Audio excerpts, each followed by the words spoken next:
Hello. So I just made a vlog and so I'm making another one.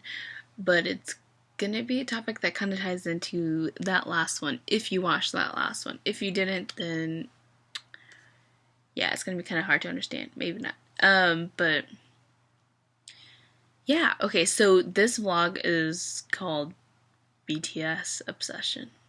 And let me just talk to you guys. I have an obsession with BTS. I really do. BTS is, of course, a K-pop group. And there they are. They're beautiful. But the reason why, so if you didn't watch my last vlog, like, I'm trying to get over this guy, basically. And it's been almost 6 years, and so I don't know how to do that. Literally, I'm just kind of like, I don't know, maybe like my expression right now kind of seems like I'm like happy and stuff, but I'm not. Like, it's a struggle. It's a daily struggle. I don't know how to fill that like void in me. And so how do I do that? Yeah, am obsessed with BTS. So let me just tell you one quick story that I didn't tell you in the other vlog. And this is how my BTS obsession started, like how it was intensely, like, I don't know, what's the word, how it intensely, like, I don't know, started, how it just, like, bam, because it really, like, it just exploded. So, it was probably, it was April 6th. Okay, April 6th was when BTS released their Just One Day music video, and in 2014. And what happened was, on that day, I don't know who BTS is yet, okay? But, so the guy that I was talking about in the other video, what happened was, I had texted him the night before, and I said something to him. Well, basically, I'm just gonna say it. Basically, I texted him at like midnight, and I said, I love you. And he didn't text me back, so I was like, okay, maybe he just didn't see it. But the next day, this is my first time, like, so there's a lot of facts. I'm a worship ministries major at the university that I attend. So if you know me, then you know what university I attend. But I'm not gonna just say it.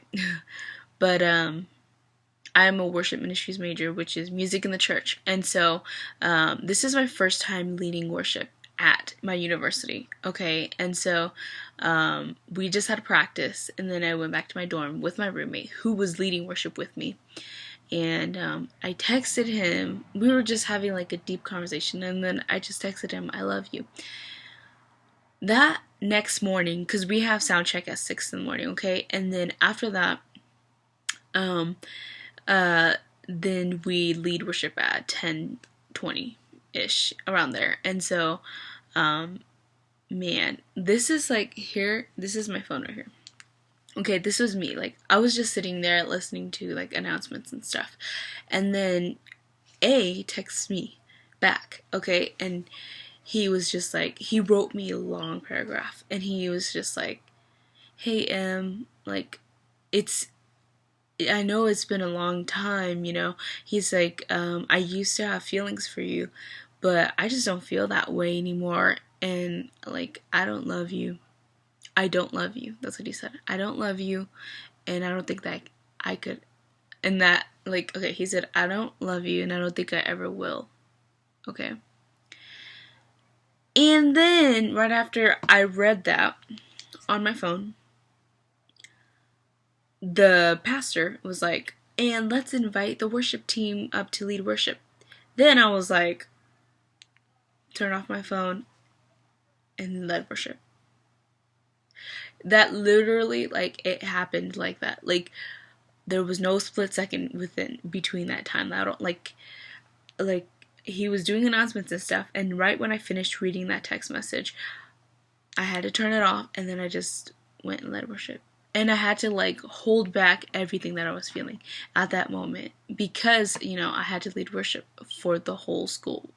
you know, and there was for people who actually come to chapel, which is probably like 400, 500 people. And I was just kind of like, you know, like a lot of people were like, you did great on worship, and I was like, oh, thanks. And but for me, like at that time, like it didn't really matter because the only thing that was in my head was like what had just happened. So when my roommate and I got off stage, then she was like, "Are you okay?" And I was like, "Yeah, I'll talk to you later." Anyways, I ended up talking to her later and telling her what was up. Um, but anyway, so that was April 6th. Okay, that was when BTS released Just One Day, and I didn't know BTS yet, okay? But that was also the same day that he told me, you know, I don't love you, and I don't think I ever will. Okay, it's one thing to just say I don't love you, because that's not how I feel right now.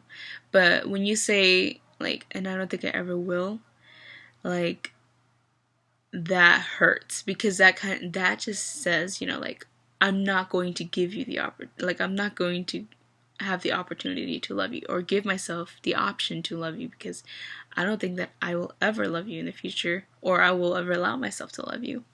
Kind of a thing, you know? And for me, I was like, man, those were like, I remember those words. Like, I even took a picture of that and I like saved it for a while. I don't even know where it is. It's probably floating somewhere on my laptop. But I was so hurt, you know? And so I just let that, like, then I was on Facebook and then I was scrolling. And so I know Big Bang and I know 2NE1. Okay, and like that's the only two groups I really know. And so I saw like something like, oh, BTS of Just One Day or something, you know? And then I thought it was like behind the scenes of like Big Bang's Just One Day or something. And so I was like, oh, cool, you know, like it kind of looks like there's five guys, you know, like Big Bang, whatever. Like I just clicked it because it's like a white background, whatever. And so I just clicked it and then I watched it and then I watched her Just One Day music video and I was like, who the heck is this? Oh my gosh. And so then I was like, oh my gosh, they're actually, well, first off, when you see new K-pop groups, you kind of like analyze everything, you know? And then I was just kind of like, oh, Suga's pretty hot. Okay. What else? You know? And then I saw like the choreographed dancing of when Jimin and J-Hope came behind Suga and like did that, do, you know, like whatever thing. And so then I was hooked because then I was like, whoa, like they're really synchronized. And then I saw that choreography and then the rest of the members and then Rap Monster's voice was so low, so I was like, oh snap. And then, because, you know, I'm a musician, so I was like, oh dang, like this music is actually pretty good. And so then I started doing more research, and then my next music video was the We Are Bulletproof Part 2 music video, and that was what hooked me, because that music video was so dope, the graphics was so good. Anyways, now I'm just going to BTS rant. But that is how my BTS obsession started. Literally because, you know, somebody told me that, somebody that I had, you know, trying to invest my time in, or that, because we both felt like me and this dude, like we felt the same way about each other. Like, and something I didn't say in the other video too is that I made it seem like it was like a long distance relationship, and it really was. But then like that's not how we met. Like we did meet in person, for like a week, and we like in that week we spent like 24/7 together. And then when we left, like then that's where like the whole like phone conversations and everything started. Just wanted to let you know.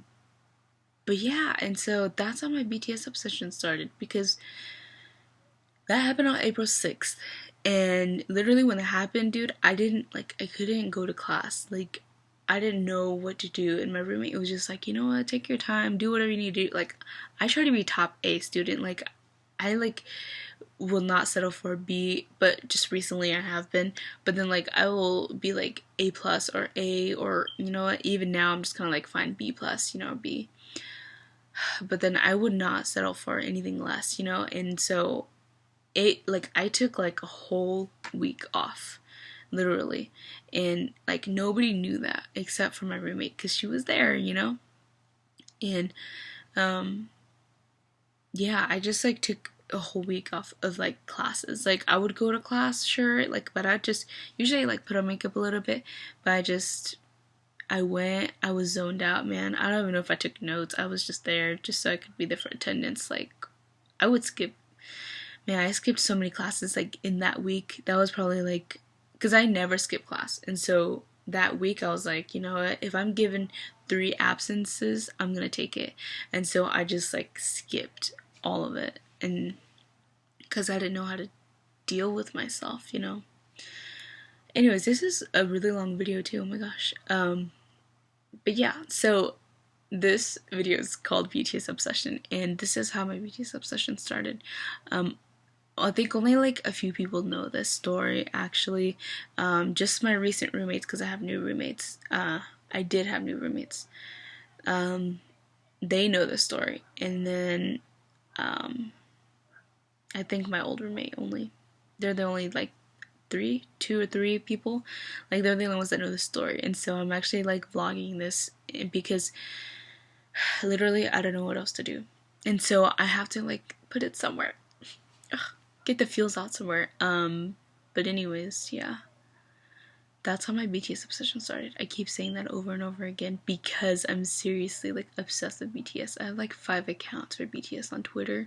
I have a lot of followers on Twitter too, which I don't know why people follow me because I'm kind of crazy. Yeah, and I don't know, man. But I'll make another different vlog some other time. Maybe when looking a little more pretty about what it means to be in a K-pop fandom, because literally it's like it's bad to be obsessed with anything in general, but like this has actually helped me a lot. But you know how sometimes some things are just meant to help you for a period of time and then it's time to like move on. Yeah, I'm kind of getting to that point, you know.